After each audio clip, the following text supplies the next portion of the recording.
What is the sparkling mirror reflecting even invisible images? The firm yoga of serenity, not disturbed by lethargy or laxity or excitement. Okay, so what is the sparkling mirror reflecting even invisible images? The firm yoga of serenity, not disturbed by laxity or excitement. Okay, so you want to know the sparkling mirror. Yeah, well, the mind is like a mirror, isn't it? When the mind is focused and there's concentration, then it's much easier for the mind to know an object and reflect that object in the way that a mirror reflects the object. When our mind is clouded with afflictions and distractions and opinions and everything else, it can't reflect anything except the garbage that is, we're churning up in our own mind. Okay? So when our mind is more concentrated, then it's more peaceful. It can see things more clearly. Yeah, so for example, if you want to develop the wisdom realizing emptiness, having a concentrated mind that can stay on the object for some period of time is very helpful for doing that. Yeah, because first you have to figure out what the object is, and then stay on it. Okay, also because concentration, in terms of the perfections, I usually call it meditative stability. It doesn't eliminate the afflictions, but it suppresses them temporarily. Okay, so it's very good in that way too, because it just gives you more clarity of mind to be able to, think about the Dharma and meditate and so on, because the very gross afflictions are not plaguing the mind.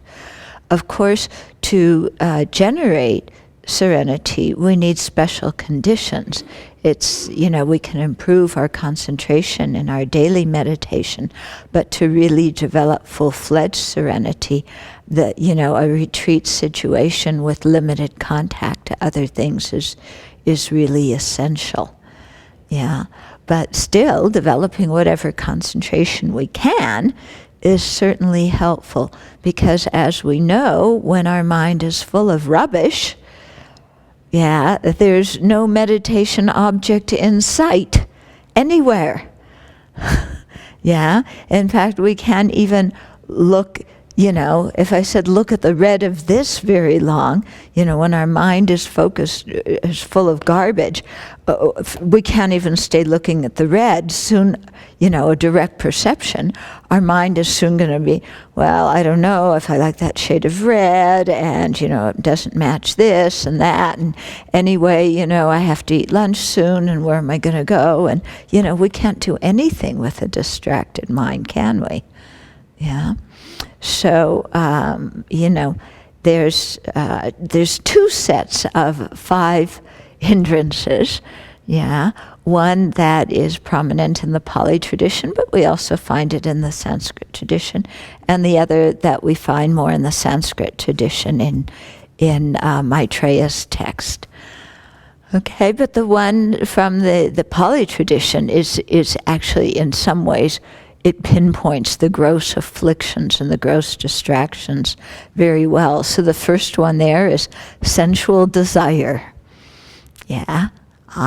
I want, sense experiences. Then malice, I don't like this, how can I get my revenge?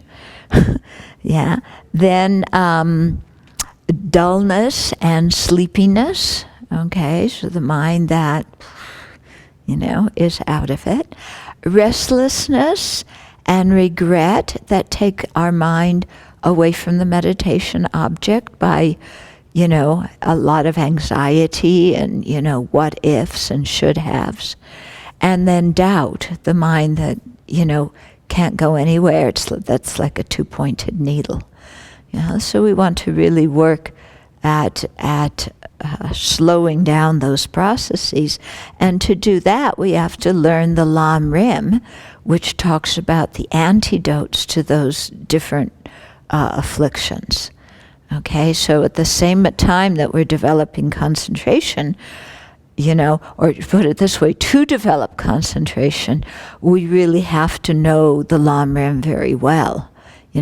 Otherwise, it becomes really just repression of emotions, which is not, then you might develop serenity, but as soon as you come out, everything's going to explode again.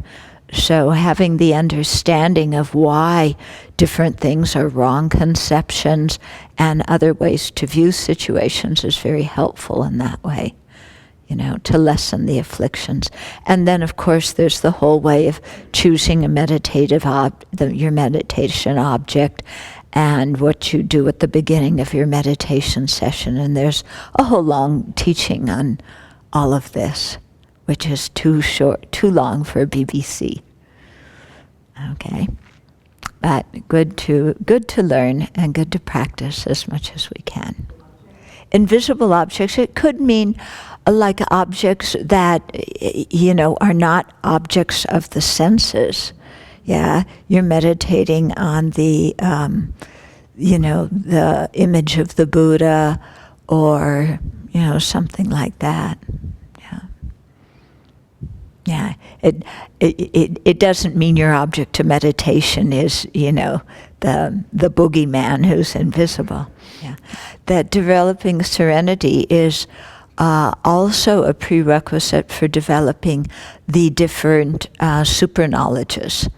Okay, so the supernormal powers, walking on water, walking through walls, things like this.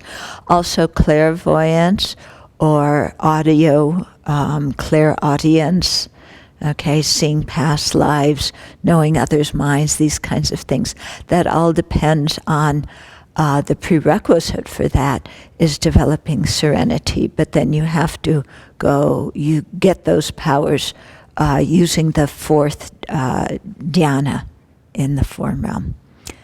Okay, so concentration is good for that. And that's a useful power to have if you're following the Bodhisattva path, because then you can know a lot about sentient beings. So it gives you the ability, if you have compassion, to really be of more benefit to them, because you can know their previous karma, their dispositions, things like that.